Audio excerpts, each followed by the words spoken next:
Bonsoir et bienvenue. Voici quelques informations sommaires de cette édition régionale du 2 juin.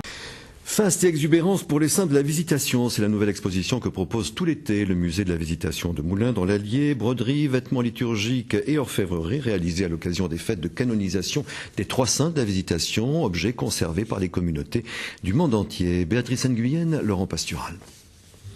Quand en 1665, François de Sales est canonisé, il est le premier saint de langue française depuis plus de 100 ans. Un événement historique que les sœurs visitandines célèbrent dans toute l'Europe et traduit dans les décors d'époque de la chapelle de la Visitation à Annecy, reproduit d'après une gravure d'origine. On y mesure le faste déployé pour ces fêtes.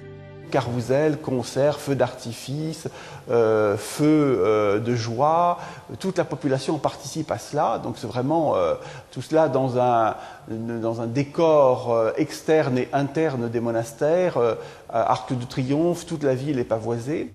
100 ans plus tard, les mêmes cérémonies ont lieu pour Sainte Jeanne de Chantal, puis en 1920 pour Sainte Marguerite Marie. Pour ces fêtes préparées des années à l'avance, les communautés religieuses ont confectionné des objets magnifiques, conservés et protégés depuis des siècles par les visitandines.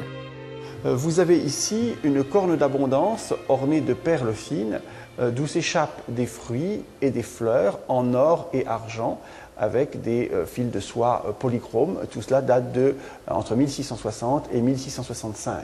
À l'époque, on donne ce qu'on a de plus beau pour les grands événements et les sœurs, si on leur a donné les moyens, le fil d'argent coûtaient très cher, ce sont des matières onéreuses bien sûr, mais les familles offraient et donc elles réalisaient ces chefs-d'œuvre.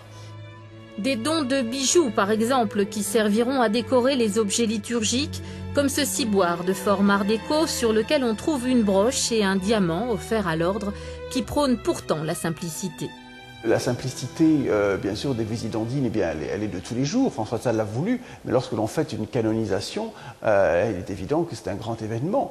Et donc, cette canonisation est marquée par l'exaltation de la joie populaire.